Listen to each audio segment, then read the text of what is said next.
Swiftlore is back. We took a break, and we had so much has happened. So much has we have so much. I'm 28 now officially. Woo! There might have been an episode that went out after I turned 28, but this is the first time we've recorded. I think I don't know. That might be not true, but anyways, I'm 28. Yay! Wow. And this is Swiftlore Podcast, where we dive in the lyrics and lore of our Lord and Savior, Dr. Taylor Allison Swift. Absolutely, that's why we're here. I'm Kat. I'm Abby. And here we are. Abby and Kat were born in 1997 and became best friends when they were 6. Grew up together and started a band and bonded over music ever since. 20 years later, they are all grown up and spend their free time analyzing lyrics. Now here they are talking all about their Lord and Savior, Dr. Taylor Allison Swift. Taylor, if you're listening, we love you. Okay, so first things first, we have a new camera setup that's happening. We do. So if you're watching on YouTube, let us know your thoughts. Yes, because a little behind the scenes info, what we've basically been doing for the last 70 episodes is we had a camera that only recorded 23 minutes at a time. So every 23 minutes we'd have to reset, and it became very difficult for me to edit. And each file was like 3 or 4 gigabytes. So it's been a lot. So we switched. So now we're doing it on Zoom with a special webcam that we used Patreon funds for. So thank you so much for Patreon. Our patrons, because now we're able to do things that just make it a lot easier for me to edit, especially since I am in my last month of grad school. Oh no, you can't hear our sound.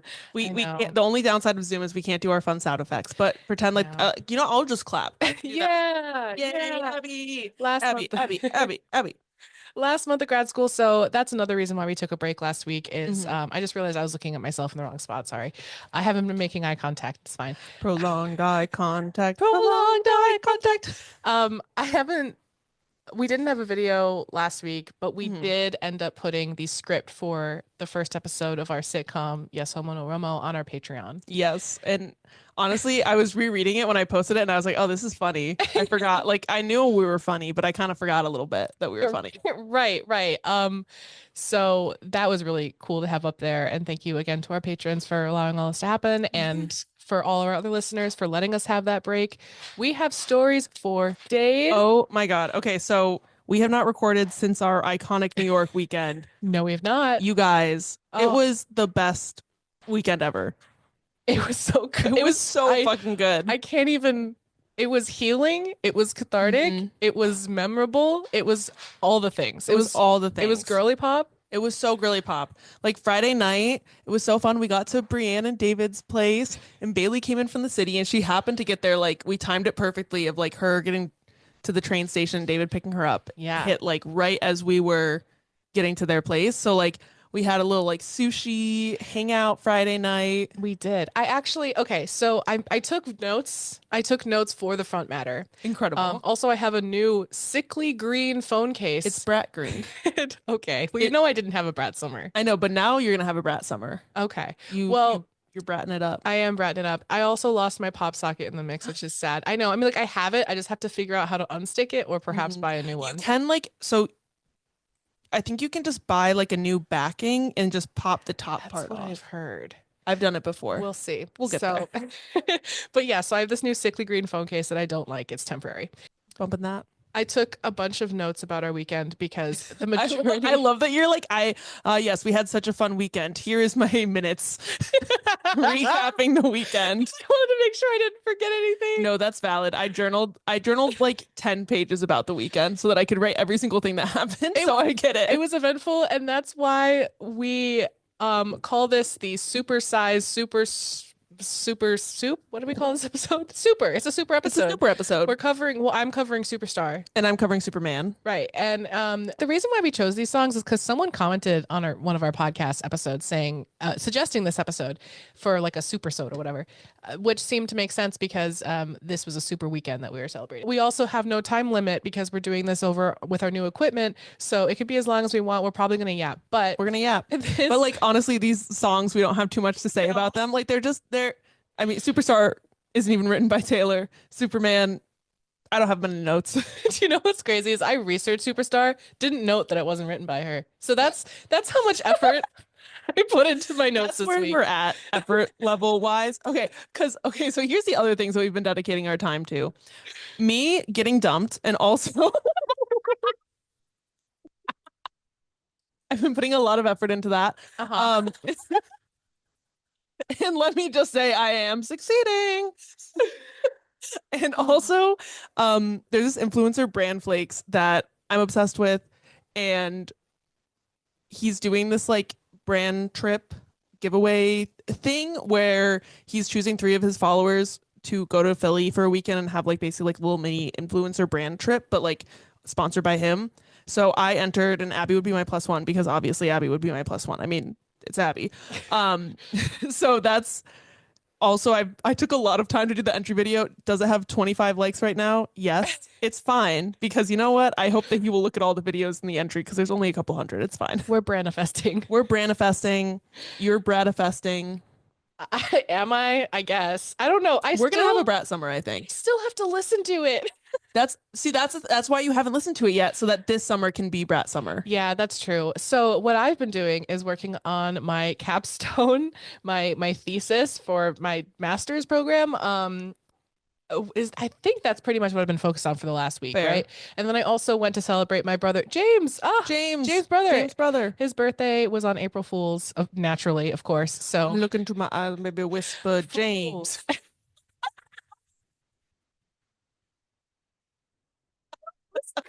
I know, that's why I said it. So I went to visit my brother in Albany, and also friend of the pod, Liam, in Albany. Liam. It was great. I watched a lot of movies with my brother, as we usually do. Amazing. We do this really cool thing where we keep in touch via letterboxd reviews. That's amazing. So when we watch movies together, we'll like go and we'll do our letterboxd reviews, and then we'll hit post at the same time, and then we'll read each other's letterboxd reviews. That's so cute. So anyway, we stand James, and everyone say happy birthday. Happy birthday, James. So my point of all of that is to say that this episode will be a lot of talking about our New York City trip, and then my very half-assed research on Superstar, because I'm focused. Listen, you're doing your whole ass research for your actual degree. Literally, I don't have brain power right now. Good thing you got an ass and a half, you know? I brought up my notes because one thing I did, I have a lot of bits for the evening. Amazing. As we celebrate together.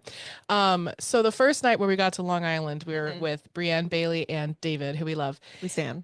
And we watched the 1989. Oh my God, we tried to watch the 1989 tour documentary. Wow. Holy jump cut, Batman. Wow. It's like literally distressing. I had, as they say on TikTok, gardened a little bit before we watched it. Is that what they say? That's what they say now. Okay. Because it's flower. Right. That makes sense. So I'm following. I had gardened a little bit, and then we were trying to watch the 1989. And let me say, Midsummer scared me less, you know? No, I'm kidding. It wasn't scary. It was just very overwhelming, and it gave me a headache. I was like, what was the point? And then, that was David. So that's part of my bit. Okay. Sorry. I forgot about that. Texted David.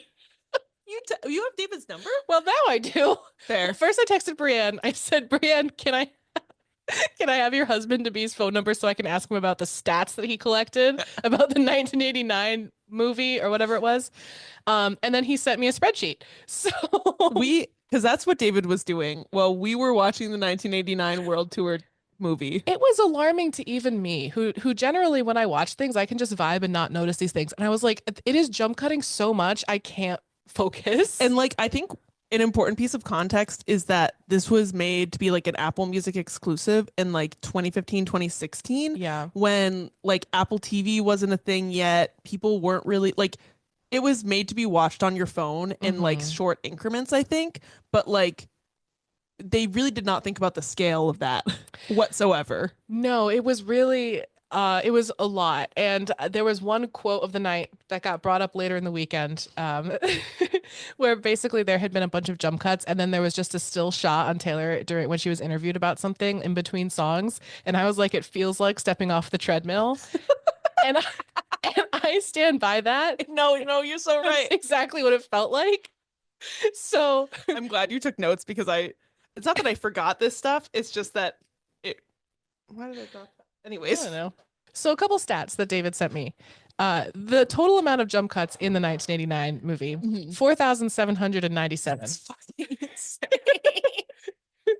I think it's 2 hours-ish long. Yeah. There are only 19 shots that are longer than 10 seconds. That's fucking insane. And That's- that includes the interviews in between. Oh my God. Yeah. And the first shot, longer than 11 seconds, wasn't until over an hour into the movie. That makes a lot of sense. We did not finish it. No, we made it, didn't. I think we made it about halfway. Yeah, we stopped. And then it was like, this isn't fun to make fun of anymore. So what happened was it was right before was it I Know Places with the disappearing dancer? Yeah. Because I really wanted to see it. Yeah. But then there was a drink spill situation and we just never got back to 1989. And then we watched Jackbox, or we played Jackbox after. Because we said, you know what? Because the average shot in the 1999 movie, 19, that's a lot of numbers. The average shot of 1989 movie was 1.65 seconds. Which is insane. I wonder what, like, did we make him do the math for the Eras tour? No. Maybe we'll make him do that. That would be fun. This will be a fun project. David stats corner. Anyway, we stand David. We do stand David. And Brienne and Bailey.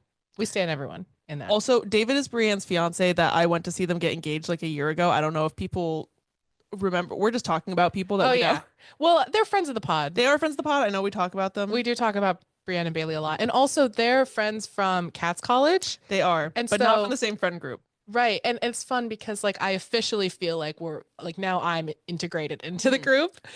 We're a squad now. We're a squad. We went to Eras Tour together, which is a very bonding experience. And then we've had 2 trips together now. And I feel like that's enough. Yeah. And a group chat, of course. The group chat's like going off and everybody's very active in it. Yeah. Which is fun. The first thing we did when we got to New York City was we went to Generation Records. Yes. It was so fun. For the Joe, his new album, The Listening Party, a week early. Yes, it was so fun. We made friends. Yeah, because notoriously, Abby made friends. I got overwhelmed because we got there an hour early thinking that there was going to be like a lineup. That was not the case. No. So we got there early and then I was just like really overheated and also like overwhelmed because the last time I had gone through records was like going through my uncle's records after he had passed away. And so I had like this like, I need to get out of here moment. So I went outside and I was sitting on a bench outside of the store, like reading a book. And after like 20 minutes, Abby texts me and is like, I made friends. And I'm like, of course you did. Well, it's because I can't exist in a space by myself without just talking to people who have the right vibes. Yeah. And they did have the right vibes. And they did. And I was just like, I made these 2 new friends. Here are their names. And then we ended up going to Washington Square Park. We're hanging out. And then like after, so like we hung out with them for like half an hour before the Joe listening party. And then the album's about 45 minutes. So we hung out for that. And then afterwards we go to Washington Square Park. We're hanging out.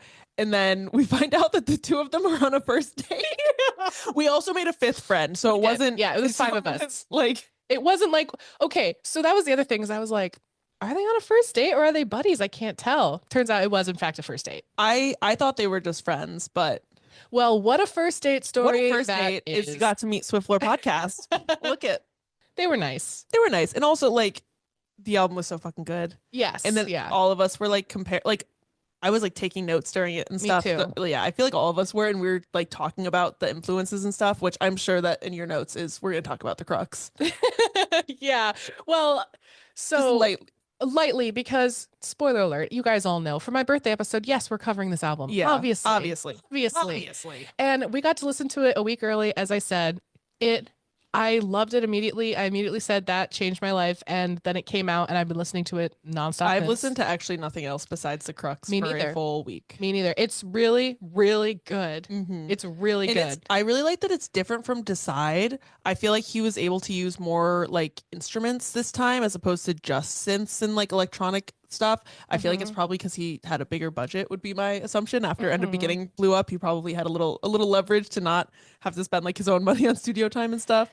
And it's funny because the last song on the album, The Crux, it starts with piano and I go, that is the Liability piano. And I looked it up and guess who was fucking right? Were you really? I was right. Liability was also recorded at Electric Lady Studios. Yes, which we went to with our new friends. We did. We went and we saw it. And we took a selfie because it's like got mirrored glass on the outside. And then we went to the stationery store next door and we were very brave and we didn't buy any stationery supplies. It was really brave of us. There were a lot of fun pens and journals. There were. It was, man.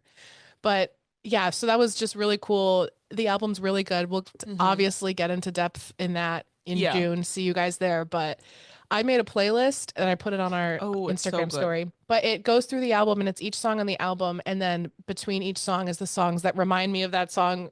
And so it's like David Bowie and Queen and Fleetwood Mac and Electric Light Orchestra and the Beatles. So many of the Beatles. So much the Beatles. But the album is it's a lot more acoustic. It's like there's a children's choir in one song. There's different instruments. There's collaboration. I mean, it's just great. There's songs about his sisters. There's songs about It's so good. And like, I feel like it even though it has all these different inspirations, he tied it together really nicely.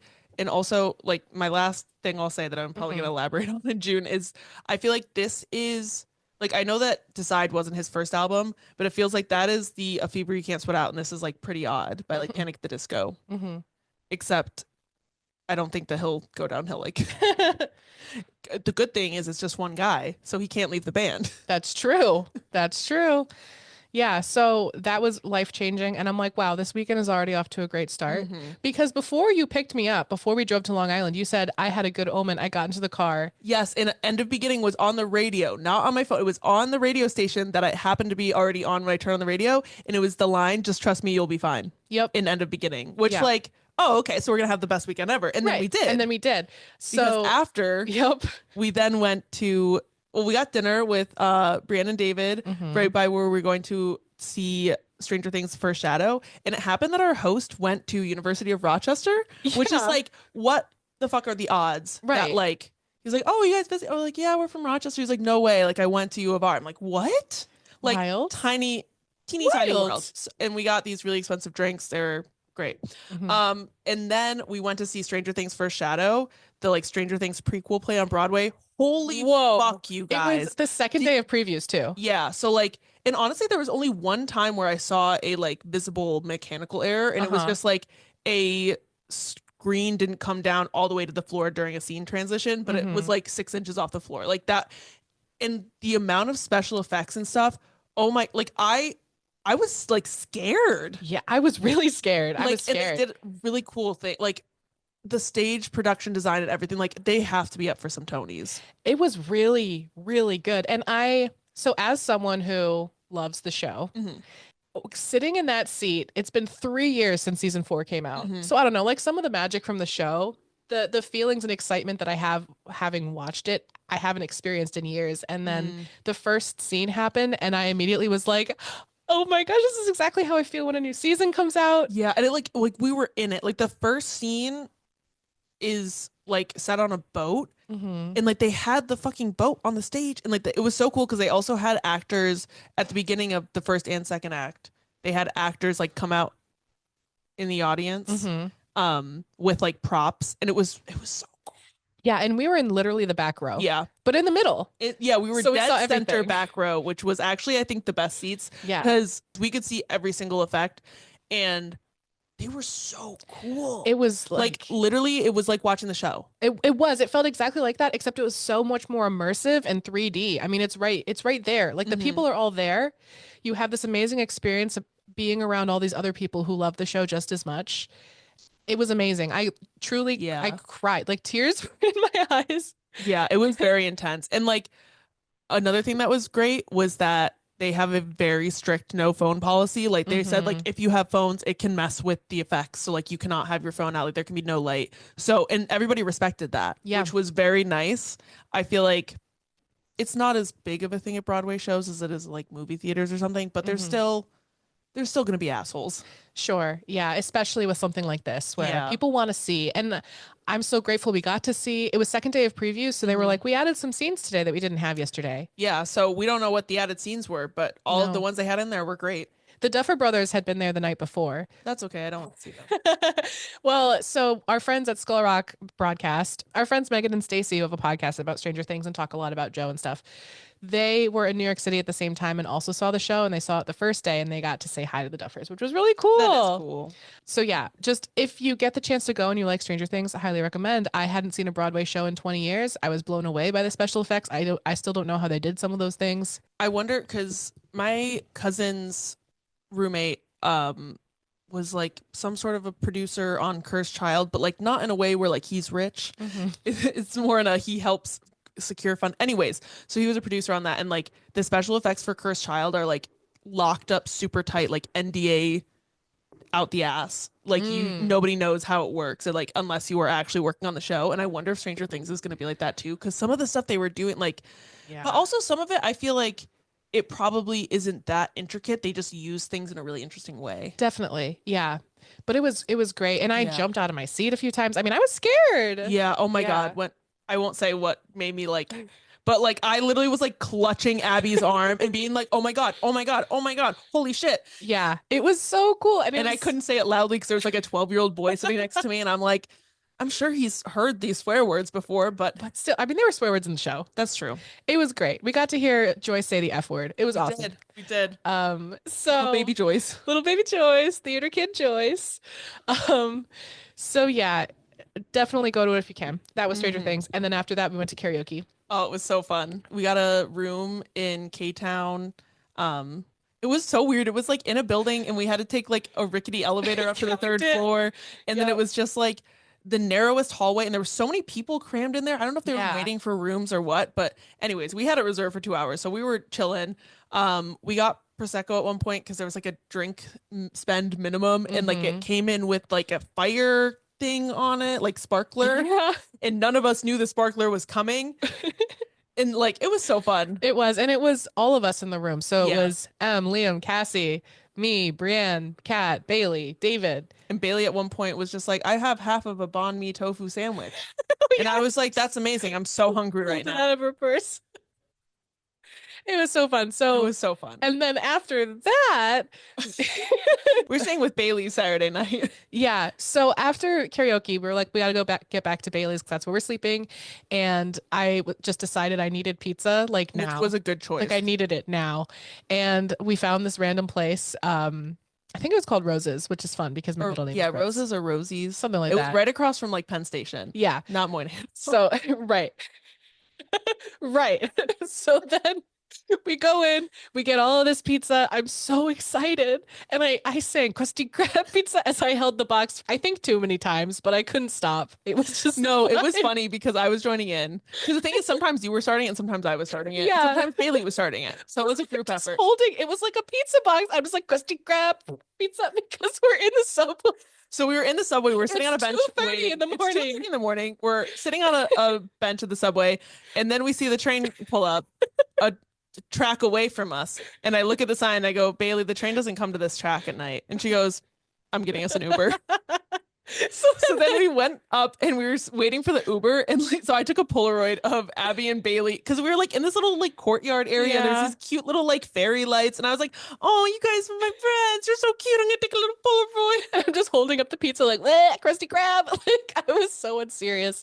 As you could. And then we had a very deep conversation at Bailey's until we passed out at like 4 a.m. Yeah, and then we had to get up at 10 because we were meeting my cousin that lives in New York for brunch before we went to see another Broadway show.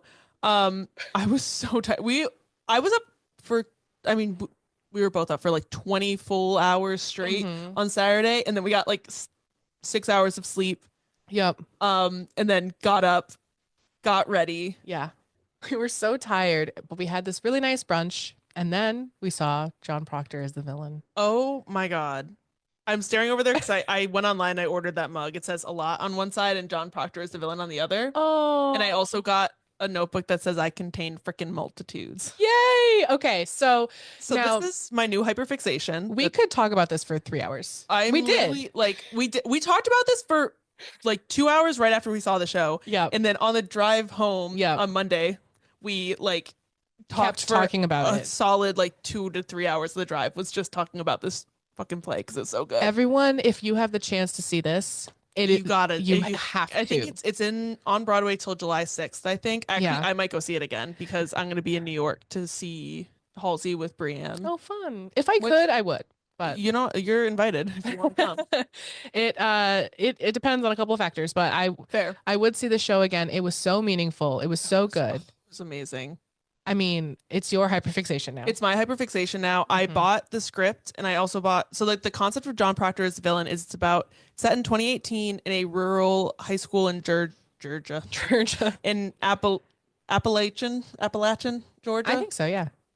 Anyway, so it's a high school English class that's reading The Crucible, and it's against the backdrop of the Me Too movement. And that's kind of like what their elevator pitch is. And like, holy shit. Wow. We laughed, we cried, we like were joyful. Like it was just, it was so cathartic and like incredible and gorgeous. It was one of those things where at the end, the ending sequence was so meaningful and impactful to me that I was sobbing in the chair, like trying really hard to not do that. I had I'm tears in public. streaming down my face. It was so meaningful. And again, like we could talk about this forever. Yeah, I'm probably gonna make a YouTube video like deep diving into it. Like I started reading the script and I'm doing like notes because it's just so well and we want Kimberly Bellflower. Come on, please. the pod. We would love to talk to you about this show. Come on the pod. It was so good. I have so many questions. Yeah. Such as, did you name the character Ivy after the Evermore song, or did Evermore come out after you'd already named the character and you went, holy shit? Because it could go either way. Ivy? Yeah, no, I feel it. I just didn't see any. I don't see the connection. Well, I mean, like, just because there's Taylor Swift references. That's true. There is a lot of Taylor Swift references in the show. They talk about Taylor Swift. There's a whole scene about it. So is Nell after Hill House? We don't know. Who's to say? Because that also came out around the same time. Yeah, that came out in 2018. But it was so good. It was so good. We will be talking about it forever. And after that, we were also in the back for that, and we were trying to leave, and we knew that stage door was happening, and there happened to be a staircase, and one of the employees was like, you can walk down this staircase. There was no one there on it. We go down, plops us directly at the stage door. And so like there was a little because like we had come out a normal exit, like there was a place where the barricade wasn't in its final resting place yet because people had to leave. So we were like second or third row behind one of the barricades, but next to what would then become the one that we got on. So as soon as they put that in place, we like shifted forward immediately. I lightly shoulder check someone, like not in a way that if it had happened to me, I wouldn't even have been offended. It was a jostle. Cause I was like, I definitely have space. If I take like a little half step back, Abby will definitely have space also. So worth it because we met the entire cast. We met fucking Sadie Sink. We met Sadie Sink. And I'm looking over at you, and behind you is my giant all too well 10-minute version. We met Sadie, and Abby was talking to her and saying what an incredible actor she was, and she stopped and she was listening and like looking in your eyes. That was so meaningful because like there were a lot of people there, and they all of course wanted to meet Sadie, which I understand. So we were trying to pass playbills up and get Sadie to sign them, actually for all the cast, but especially for Sadie. And so we're doing all of that, and I just figured she's so busy, she's not gonna want to pause what she's doing to talk to me, but I just started talking anyway. And so I was like, I just want to let you know, and this is so true, and it's kind of spooky how this happened. I'm like, it unintentionally, you have played characters that have connected to me in my personal life in ways that like have helped me process and reflect what I'm going through. And I'm just really thankful for that. And I'm thankful for the work that you do. And like, thank you for being part of something so special. That's something I told everyone in the cast. I'm like, thank you for being a part of something so special. And she stopped signing playbills. She stopped and she looked at me dead in the eye and listened actively and was like, thank you. That means so much to me. And like, it's little things like that. Yeah. That make you feel so seen by someone, by, a hero. And wow. And she liked your dress. She did. She liked my dress, and it was rented, and then I bought it because I was like, well, Sadie Sink and also the girl who played Nell who was also fucking amazing. The entire cast, it's a very small cast. Everybody did amazing. And also like the stage design for that as well was really cool, and they had really cool lighting going on. They did this thing that I was obsessed with where at the end of every scene, like instead of doing like a full fade to black or something, they would do a spotlight on one character, and you could kind of like see them processing what had just happened in the scene for a second before it transitioned to the new scene. It was very interesting. It was really cool. The whole thing was just so cool. I feel like it's going to be up for a lot of 20s. I think so too. And so we got to meet the whole cast, and they were all so lovely and so great. And all of them signed our play. Like we each have a playbill signed by everyone in the cast. Yeah, and I'm going to get a frame for it and put it up on the pod here because it is Taylor Swift adjacent. Also, like if you love Taylor Swift, you love Lorde, you have been a teenage girl before, you're gonna love this play. Oh yeah. And so after we met the entire cast of John Proctor as the villain, as we're walking down the street, I just start laughing. I like we both just were laughing. Yeah, we were just like, holy shit. We were like, I can't believe that's That's wild. That is like wild. And then we get on the subway and we happen to be the only ones in the subway car. Yeah, it was like, so we got on the subway and we were going quite a ways. So Yeah. like at the start, like the subway car, it wasn't crowded, but like there was a bunch of other people. But slowly, one by one, people were getting off and nobody else was getting on. So then literally one stop or two stops before we got to the one we had to get off, the last person gets off. And I just like, when I saw him trying to get up, I like pull up Spotify and I just queue up Green Light. And as soon as the doors close, I just hit play. Yep. And then we just got up and we're like dancing around the car and like listening to Green Light. And it was so fucking fun. And I recorded a part of it and put it on TikTok, and the official John Proctor is the villain TikTok reposted it. So that also happened. I also think we kind of started a trend because other people have started to do similar things, which trendsetter over here, Abby.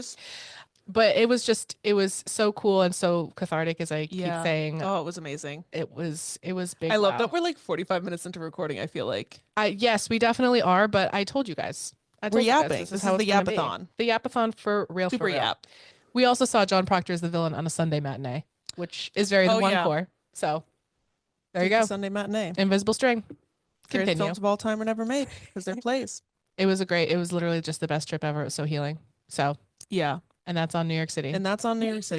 Do you want to go first or should? Because mine's all bits, so I feel like I could go last. I feel like you can go last.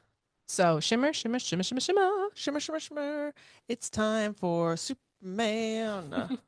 Superman is track 17 on Speak Now and track 16 on Speak Now Taylor's version, because if this was a movie, is not on Speak Now Taylor's version because it wasn't solo written. So she kind of like released it as a single and then shunted it off to Fearless Taylor's version, which like makes me think. Sorry, I know that's not the song that I'm covering.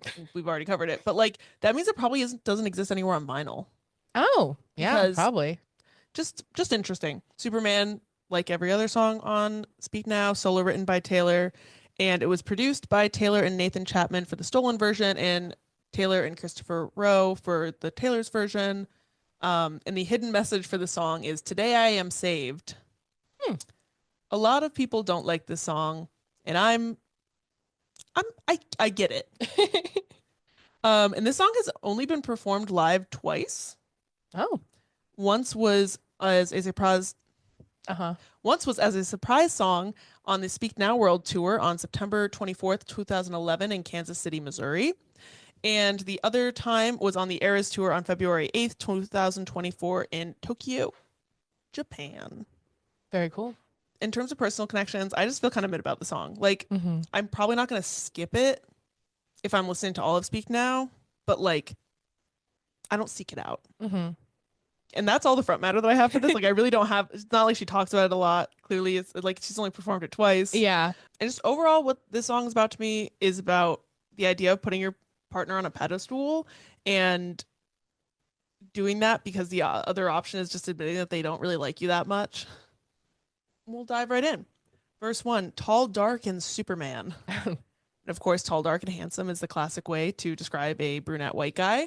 So we know immediately that it's kind of like, it's a trope and it's slightly subverting it, but it's almost like enhancing it. It's like, he's not like tall, dark, and handsome. Like, he's tall, dark, and he's fucking Superman. He puts papers in his briefcase and drives away.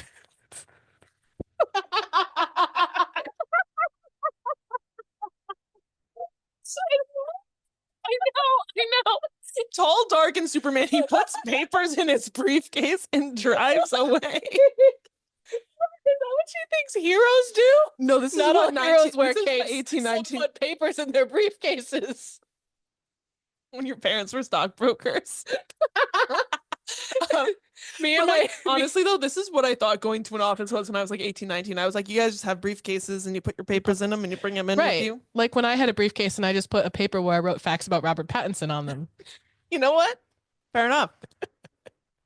Being a kid is great. Being a kid, like, this line to me just really shows how young she is. She's like, he puts papers in his briefcase and drives away. Like, I'm sorry, that's so dumb. I love it. That's dumb. It's so dumb and I love it.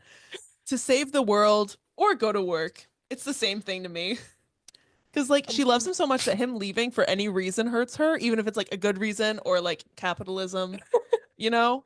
And also this could kind of hint at him having some job that he thinks is really important that she's like, yeah, maybe you're Superman, maybe you're just like going to work. I guess there's like the Superman Clark Kent dynamic because Yeah, I think that's definitely like being played with here, but he works at the day. I want to say Daily Planet. That might be wrong. you're either right. Yeah. I'm Yeah, either you're right right. or I'm I wrong. think no, I was gonna say you're right, or that's Spider-Man, but Spider-Man is Daily Bugle. So Right, you're right. okay, Daily okay. Planet is right. But I think he probably does carry a briefcase and have his paper. But does he drive away or does he fly away? Well, I mean, he has to drive to work because he like can't be like, Fair. oh, Clark, how'd you get here today? Ah, I flew. What? You got a good point. helicopter? Something like that. He could super speed. Oh, that's true. Could just zoom. He's got his mother's eyes, his father's ambition. So, like, she's met the family, or at least is familiar enough with them to see the traits from his parents and him. And it's also like interesting that she's like, oh yeah, like she looks like his mom, but has like the ambition of his father. Okay, so mom's eyes, dad's ambition. Whose briefcase? If you got your mom's eyes and your father's ambition, who's briefing the case? Has anyone checked on that case to see who's briefing it? Sorry, I'm not over the briefcase thing. No, it's valid. It's Okay. valid. Okay, I hang on every word you say. briefcase.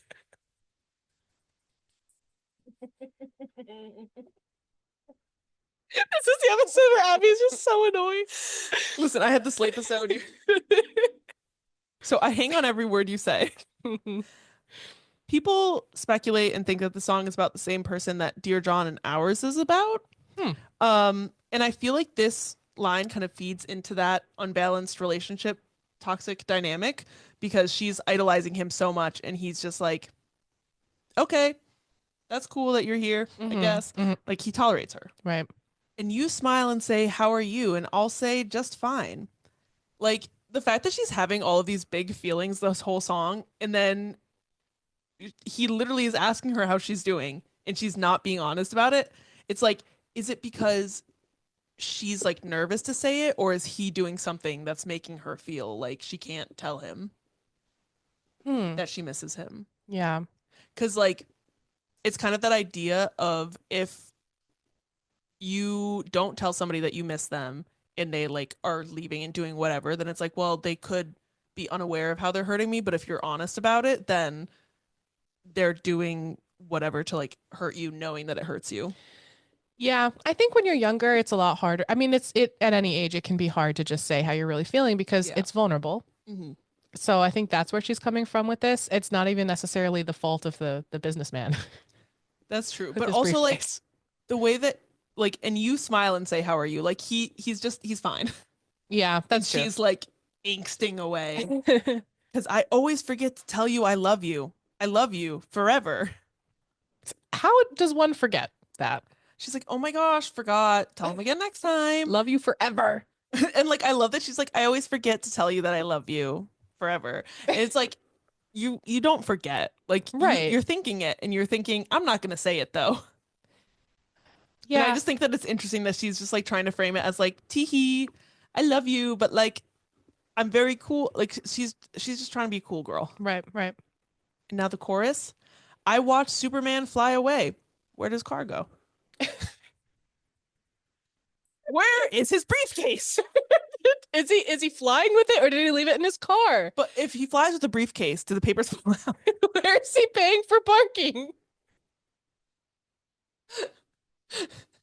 I imagine that he's in one of those like lots where they like park your cars in like the elevator things, and you can only get them out at like certain times. What? Wait, did you not know that these? It's No. like a thing they have them in like cities Oh. because they park the cars in a very like maximizing the space, but that means that it takes like 10 cars moving to get a car out that's in the back kind of a thing. Huh. So then you have to have like, anyways. So that's what I imagine he's got. Interesting. So like also like I watched Superman fly away. Like thinking about your partner as a superhero isn't necessarily a red flag, but I feel like in the context of the song it is, because she's definitely like idolizing him and putting him on this pedestal, and like she is drinking the Kool-Aid. He's like, I gotta go save the world at work. And she's like, yeah, you're a superhero. Here's your briefcase. Are you saying pedestal? Pedestal. Okay. I've heard it's Pedestal. you said pedestal twice. Well, listen, I'm from Rochester. You know what? That does discount everything. Yeah. That makes sense. That tracks. Like how pedestal. Pedestal. Yeah, you've been saying pedestal. Well, that's just, I feel like if I'm saying it, sometimes I say words and I just stretch them out while I'm thinking. What is a pedestal if not a very tall stool? Exactly. So she's putting him on the pedestal as if he's Superman and allowing his excuses about how he has to fly away and like create this distance between them. Like she's eating up all of his excuses. You've got a busy day today. But like, what about her? What about how is her day going? All we know so far, she's just talking about him and like what he's doing. And she's just like, I lived in your chess game, but you change the rules every day. Yeah. Like that kind of, she's not talking about her own feelings at all until like, other than saying like, I love you forever. Like it's very surface level and she kind of gets into it in the bridge, but like for the most part, she's just kind of saying like, the only things we know is like, she's hanging on every words he says, she's missing him, she loves him. And like, we don't know how he's feeling at all. Right. We just know what he's doing and what he's kind of like, he's saying like, oh, you've got a busy day today. Like, so he's telling her like, oh, I'm busy. Don't like, I'm not going to call you. I'm not going to like, whatever is my guess.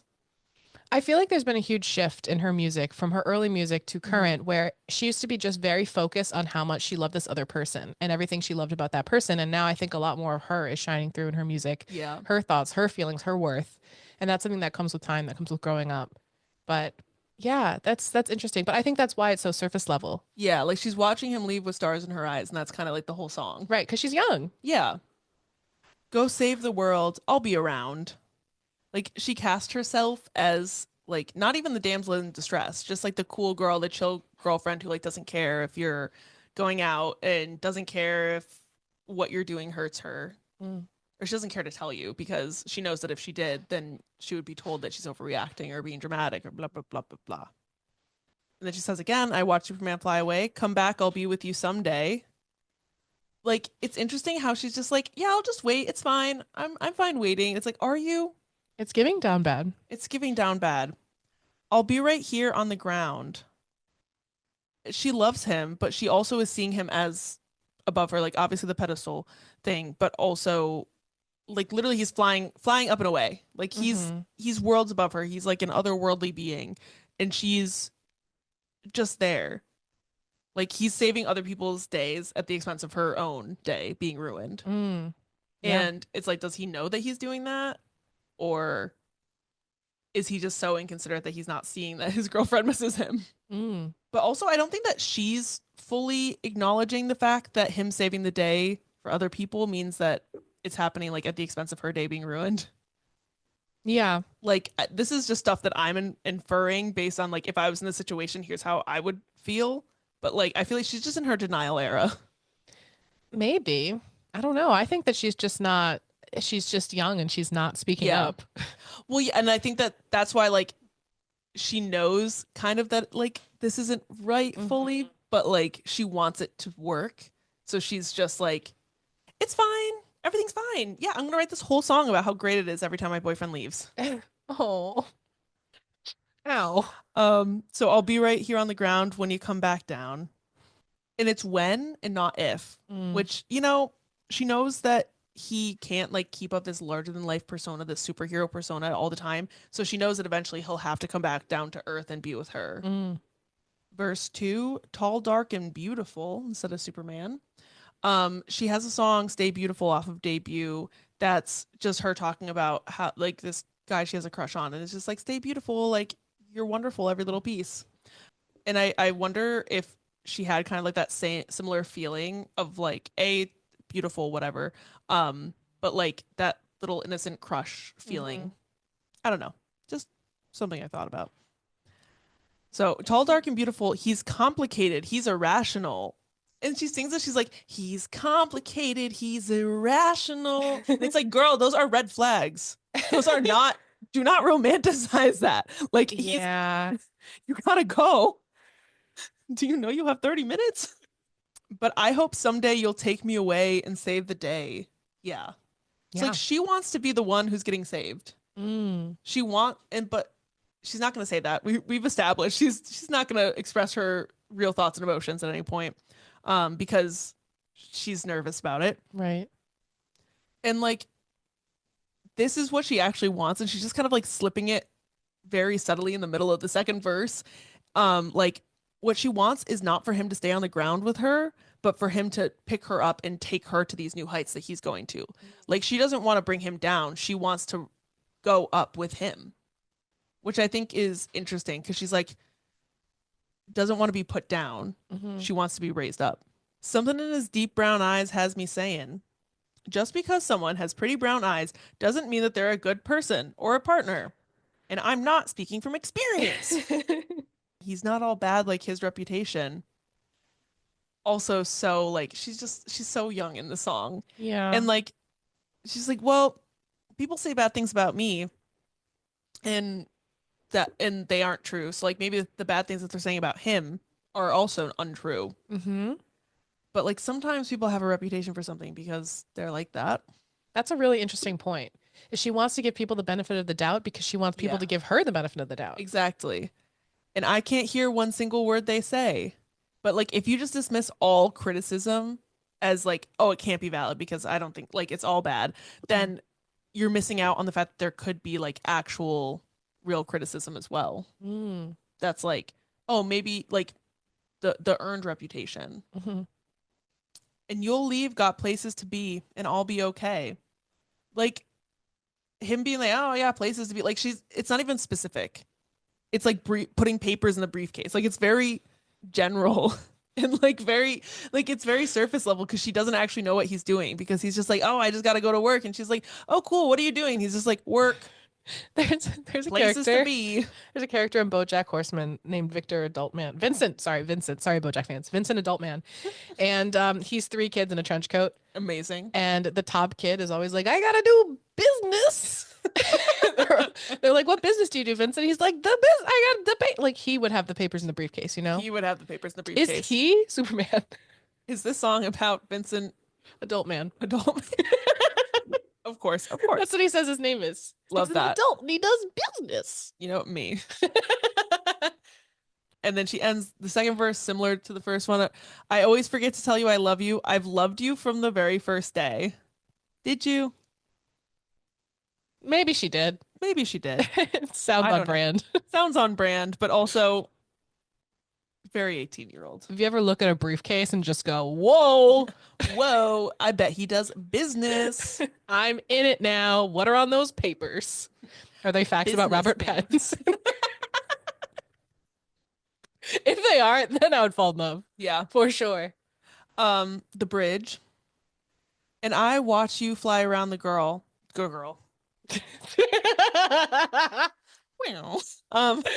And I watch you fly around the world. Like, she's keeping up to date on what he's doing. But like, is he keeping up with her? I wonder. Like, well, you were out building other worlds. Where was I? I could see how you just getting dumped is influencing your take on this music. And this just in, folks, love is dead. Kidding. Or just anyways. And I hope you don't save some other girl.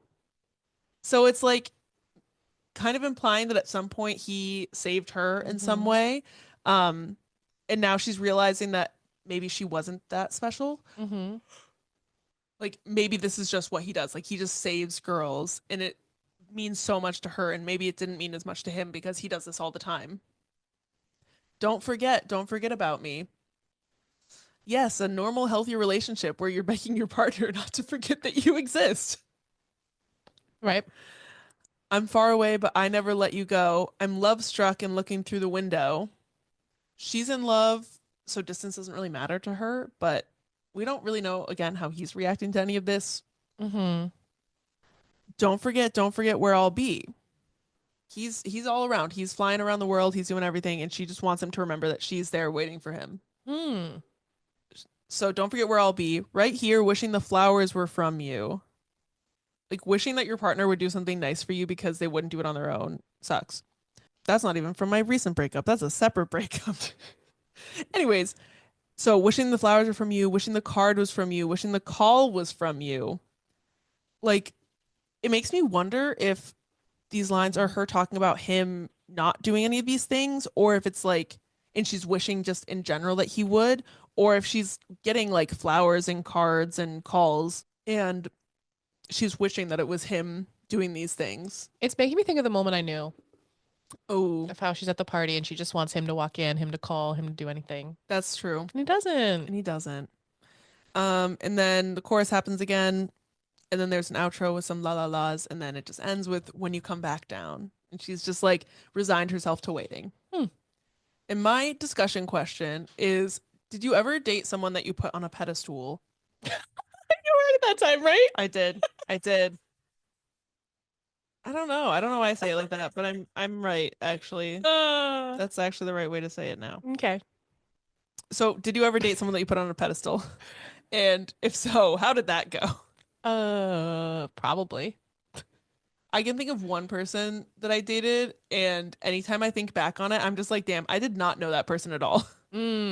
Like, I knew base level facts and vibes, and I was like, I'm in love. No, the fuck you aren't. Kind of like in this song. You Kinda knew like that in they this- had a briefcase that they put papers in, Exactly. and you fell in love. Exactly. Yeah, I think that I also am the type of person, and you are also this person, where you want to give the benefit of the doubt to the person. You really want to see the best in them, and that can sometimes be putting them on pedestals. So yeah, it's probably happened for me. Fair. Well, what about you guys, dear listeners? Let us know in the comments of wherever you're listening to this. All right, are you ready for just Man. Bit City? Bit City, bitch. Bit City, bitch.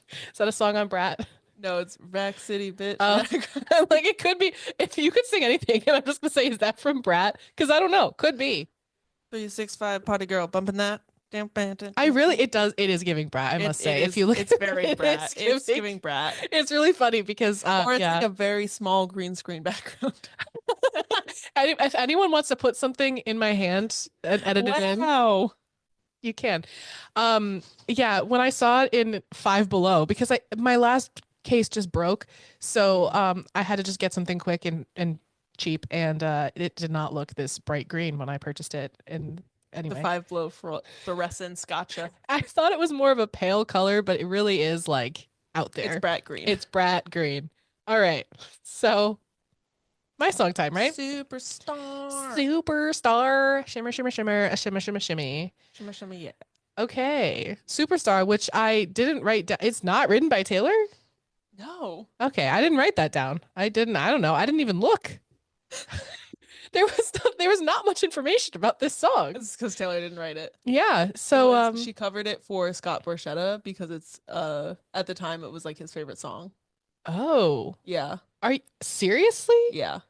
Okay, because this song, okay, that makes me feel so much better about the fact that I listened to this and said this is worse than Stay, Stay, Stay. Okay, the original version, actually you should play the original. Maybe not right now, but it's like metal. What? Yeah, wait, okay, I feel like we have to low-key look it up. Did she write it? What other song am I thinking of? Okay, we're gonna. Am I literally like losing my fucking mind? I'm looking at the Taylor Swift wiki again. It was written by Taylor and Liz. Wait, then what the fuck am I thinking of then? I don't know. I don't know either. I'm so confused. It's fine that I didn't write it down because you made that up. Ha ha I don't ha know ha. what. Untouchable. Oh. That's what I was getting mixed up with. Okay, so we've resolved that. All right. So this song was written by Taylor and Liz Rose and is not a cover. I have been laboring under the delusion that this was it. Laboring under the delusion. Okay, now I do feel bad that I hate this song more than Stay, Stay, Stay. I don't hate this song. It's just not. It's that not great. a bad song. It's just so blah. It's just like, it's fine. It's fine. It's not offensive. There's a reason why it's a bonus track on Fearless and not a main album. The thing about like Stay, Stay, Stay is that I don't like that song because I think that it's I don't like the messages in it. I don't think it's cute to be angry. Yeah. Throw things. True. This song is fine. I just am like, yeah, okay. It's just mid. Yeah, very forgettable. Sorry. Clearly, as I completely mixed it up with one of the other bonus tracks on Fearless. Well, it was There's only, originally like, two. Yeah, yeah. It was originally stylized as Superstar with both S's capitalized, so super and then star. And it was the 5th track from the Platinum edition of Fearless and the 18th track from Fearless Taylor's version. It's about a girl who feels she's in love with a famous musician and wants so badly to be with that musician despite just being another girl in the crowd, aka me on April 29th when I see Joe. But you won't just be another girl in the crowd because he'll lock eyes and go, "Is that you? Is that you? I saw you on TikTok signing along to Egg. That's what I did today. So I translated his new song. Egg." It's so good. It's really good. It's named name of the song is fucking Egg, and the problem is that it's I- the best song I on the claimed album. it. I claimed it when he announced it. I was like, "That's my song." Because as you guys know, Kat has me as Egg in her phone, and it has been that way for over 10 years. Yeah, And the song Egg is okay. That's for the June podcast, that's for folks. the Junisode, the Joe episode Joe 2. episode 2, Electric Electric Boogaloo. So, the original version of this song is the least streamed song in her discography, Wow, and the re-record is the least streamed on Fearless TV. that makes sense. It does make sense. It was performed as part of a mashup with Invisible String as a surprise song on the Eras Tour, July 17th, 2024, in Gelsenkirchen, Germany. Mm. Which is cute. I think mashing this up with Invisible String is very cute. Yeah, Genuinely. I think that is cute. Because again, it's not a bad song. I think mashing up with Invisible String would make it even better. yeah. The hidden message was I'll never tell, because there's a lot of speculation on who this was about. And Genius said, had a whole thing about it. And I won't go into it because it doesn't matter, because men are irrelevant. Men are irrelevant. And Taylor Swift is forever. I'm pointing at the sign on our set that says that. I think it's interesting that she wrote this whole song about feeling invisible and wanting to be with this person so badly who doesn't know she exists. And now there are millions of people in the world who feel that way about her. Yeah, I think that's very interesting. I wonder how that feels. probably weird. And now for the extent of the song, I'm just going to be personalizing it about me That's so real. because there's not much to it, folks. So let's dive in. This is wrong, but I can't help but feel like there ain't nothing more right, babe. Me trying so hard to not be parasocial about Joe Carey because I am strong, I am independent, and logically I know he's a stranger, but also I feel like I connect to his music on a deep and personal level. That's I love that you're just like, this is about me, actually. This is about me and Joe. Misty morning comes again. I can't help but wish I could see your face. Okay. I don't have much to say. No, that's fair. I don't have much to say. And I knew from the first note played, I'd be breaking all my rules to see you. Okay. What? Me listening to the Crux at Generation Records and deciding that I will be going to the show, even if it means I miss Scholars Day. Oh yeah, originally the day that Abby was supposed to present her thesis got scheduled for the same day as our Joe concert, and she was like, "I'm gonna call in sick," but it's okay because they rescheduled it. So It's fine. she wasn't actually gonna call in sick. She No. was just gonna have a crisis about it. It was never going to be a thing where I was going to sacrifice my degree for the Joe concert. That was never going to happen. However, it was funny because listening to the album, I was like, but you smile that beautiful smile, and all the girls in the front row scream your name. Is that smile a gap tooth smile, perhaps? There she is. Gap tooth smile. Also, imagine you're at a concert, and I'm going to use Joe as an example because for no reason. No reason. I don't know. Just Now, popped in my head randomly. he smiles, and the crowd goes, Joe! They don't do that. The crowd doesn't scream the name. They just They might. scream. It depends, because sometimes if they're trying to get his attention, they're like, "Smile at me, Joe." Oh, I guess so. They also become like Victorian children. Joe, please smile at me. Lisa, I want some more smile. I'm already a Victorian child. What am I going to do at this show? Yell his name for the front row. So, Right now I can hardly breathe. Wait, Oh, we gotta make a TikTok like that. Joe! That's dumb. It's not like we're gonna do it. We'll discuss logistics later. Okay, perfect. Okay, so we get to the chorus. So dim that spotlight. Tell me things like, I can't take my eyes off of you. Maladaptive daydream. You know what? She's real for that. How great would it be if we locked eyes and he said, hold up, I recognize you from that TikTok that has 1,000 views where you did an interpretation of my song in sign language. Listen, it could happen.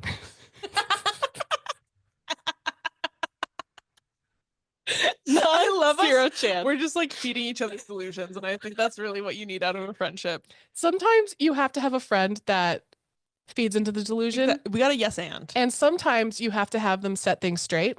And we do both. Exactly. We do both. It's all about balance. A lot of times here, you only see the one side, but I assure you, there is balance. I'm no one special, just another wide-eyed girl. 1, false, you're Taylor Swift. Literally. 2, wide-eyed is also said it all too well. I also feel like it's like that thing of her feeling like she's just another like wide-eyed girl who's in love with him. But at this like, even though she isn't just another girl because she's Taylor Swift and like, I mean, this album went on to win Grammy for Album of the Year. Yeah. Like, at the same time, she just still feels very like small and insignificant. This reminds me of this feeling that I had that was very intense when I met Joseph Quinn, another Joe. When I met Joseph Quinn in Philadelphia, where we're trying to get on the brand trip. And there was a whole hullabaloo that happened. And so basically, he could only be there on Sunday. He was supposed to be there 3 days. And so everyone came on the same day. And he was there for like 17 hours straight meeting people. And we only had like 10 seconds at a time with him, whereas usually it would be more than that. Yeah. And it was really sad for me. And also everyone there was just super pretty and cool and nice. Yeah. And as I was leaving, I felt this intense feeling of like, I am just one of thousands of people he met today who are equally as interested in him. Like it was just, so it was this really intense feeling of like, oh, I'm literally not special. That's made it sound a lot more sad than it was. It was sad at the time. I'm fine with it now. Yeah. But anyway, I feel this because like in a sense, it's true. We don't know these people. Yeah. And they don't know us. Just another wide-eyed girl who's desperately in love with you.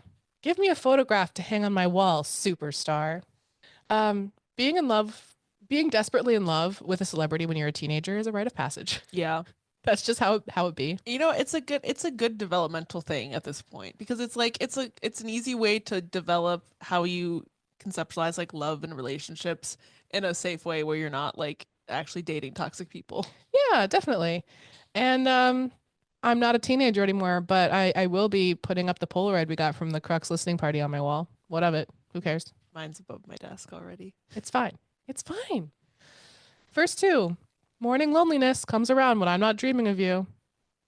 You know, last night I dreamt I was supposed to be on a plane, but I hadn't packed yet, and I woke up panicked and lonely. But I'm really glad that Taylor at least gets to have good dreams. You know what? Good for her. I'm trying to think if I've ever had a dream with this celebrity crush. One time I had a dream. This is when I was dating somebody like, oh God, like 5 years ago. Anyways, I had a dream. So I was like in this committed relationship and I had a dream that I met Harry Styles and he was like, do you want to hook up? And I was like, no, I have a partner. And then I woke up and I told my partner and my partner was like, why the hell did you not sleep with Harry Styles in your dream? And I was like, I'm a lesbian. Why do you think I didn't sleep with Harry Styles in my dream? I remember that story. I thought it would be like if my partner did that, like if I was dating somebody and they woke up and were like, in my dream, I literally rejected Harry Styles for you, I would think it was cute. Right. No, definitely cute. But they like literally were like, why would you do that? And I was like, we're dating. And in my dream, we were also dating. Anyways. I've definitely dreamt about celebrity crushes before, but they're usually not great dreams. It's not super romantic. Fair. Because my brain's mean to me, especially in my dreams. When my world wakes up today, you'll be in another town. That lyric's kind of cool. Yeah. Isn't touring just kind of wild? I mean, in general, they're traveling so much. I mean, touring is something that I don't think I'd ever want to do. No. Also, remember when she went from Tokyo to the Super Bowl overnight? That was wild. Crazy. That was wild of her. And I knew when I saw your face, I'd be counting down the ways to see you. Me trying to figure out if Joe is doing stage door. Real. So we're just gonna be Googling like, where is stage door for this venue? Where is it? How can I be there? What time do I have to get there? I'm manifesting. I just want to tell him. I just want to talk to him about music. I just want to ask him what his favorite book is. Or that. We both. I want to give him a high five, honestly. Ooh. Ooh, it would be really great to high five him. Yeah. I think he needs That that. would be a And I crispy also high need that. five. It would be the crispiest. If we can high five Joe Keery, I think we have to have someone take a video so that it can just be our crispy high Listen, five. as soon as he walks out, I'll just be videoing the whole time. Standing with your hand up. Just like 0.5 and we're like high five. And he's just like, okay. Like, this is weird. Hey, at least it'll be memorable, maybe. That's true. It might be. And then chorus is the same. Then the bridge. You played in bars. You play guitar. So this song is so boring. What do you mean? You play guitars. Is this song about me? I used to play guitar in bars. It's the most bland description. I don't even know what color his eyes are. Guitar.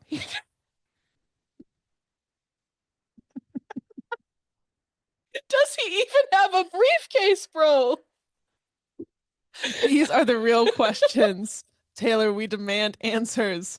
Does he have eyes and or a briefcase? Oh man. What if he doesn't? What if he like doesn't have eyes and he's just double eye patched?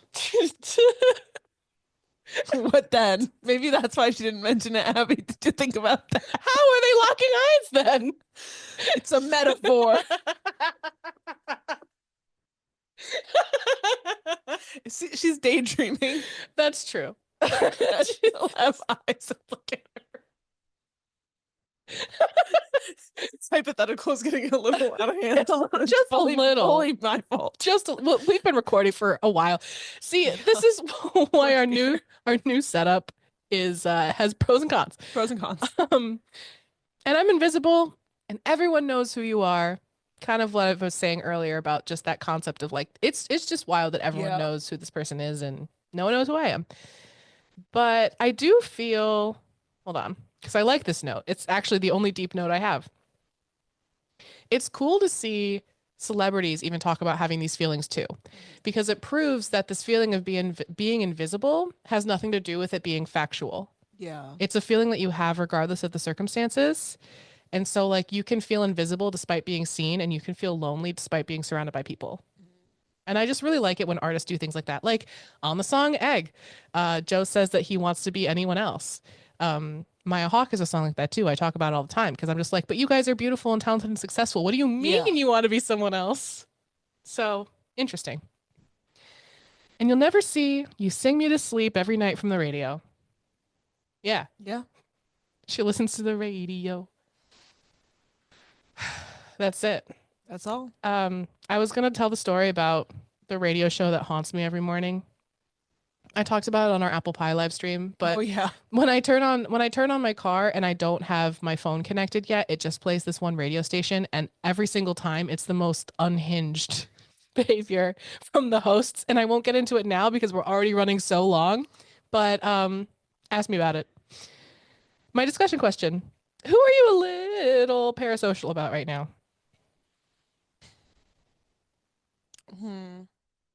I feel like Eli Rallo I've been parasocial about, but like in a friendship way of just like, I feel like if we met, we would be besties.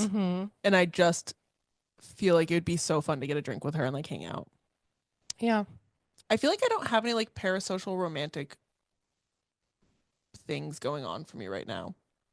Yeah. I mean, so it's weird being an adult and having infatuation with a celebrity because there's like the logic of it. And then also the fact that like, okay, so look, I am attracted to this person. I think this person is very beautiful. And I also really like their art or whatever they're creating. And there's a vulnerability and an intimacy, but it's one-sided.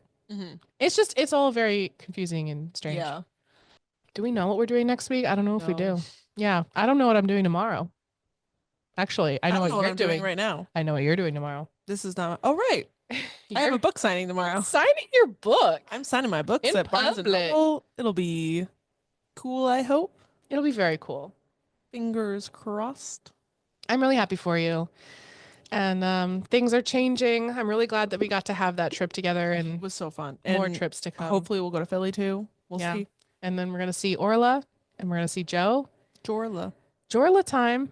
And it's going to be me, Kat, and my roommate Ari, who I've mentioned a few times, and it's just going to be really nice. So Also, Orla did see our, well, she did, I don't know how much of our podcast she listened to, but she does know it exists. That's true. She did like your message in the Discord about it. She So did. So, woohoo. Love that for us. love that for us. Um, Thank you for listening to us yap. Mhm. I think sometimes it can be fun to listen to people yap. I think so. So I hope that you got to hang out with us, have a good time. This kind of makes up for us not having an episode last week. I think I it feel like does. this is like a double episode. It kind of is. But if you were like, if you listen to this whole thing and you're just like, man, I wish this episode would keep going, you should join Aw. our Patreon. You should. Because on there we have the Swiftlore After Dark for Swifter and Swiftest. Just Swiftest. Just Swiftest tier Yeah. patrons. So that's bonus cut content. Things that yeah. I don't, Things that don't make the public cut, but like aren't so bad they have to be deleted forever. Yeah, because sometimes I'm like, this is really funny, but I'm going to put it on the Patreon. Mhm. You know, just be a little, just have a little. And, you know, we're on there. You get a little gift after a couple months. Yeah, there's a Swifty chat. We posted like a photo dump from our New York City trip. We, whatever. It's fun. It's fun. Yeah, we do live streams every month. I put songs up sometimes. I put poems in sometimes. And thanks to our Swiftest tier patrons, Bethany, M, September, Ashley, Liam, and Chelsea. You guys rule the school. Your icons. Literally, slay. You guys helped fund our new podcast setup where we got to yap for literally an hour and a half. So thank you. So thank you for supporting the app. And other than that, I think we've yapped. I think it's time for a crispy i5. All right, If- let's do it. If Zoom will let us record it. Well, only one way to find out. Did you guys hear it? Oh, okay. Well, it hurt me. That was crispy. So bye. Bye. Bye, superstars and supermans. Have a happy briefcase. Have a happy briefcase. I hope you have papers. Woo! That was the most unhinged one yet.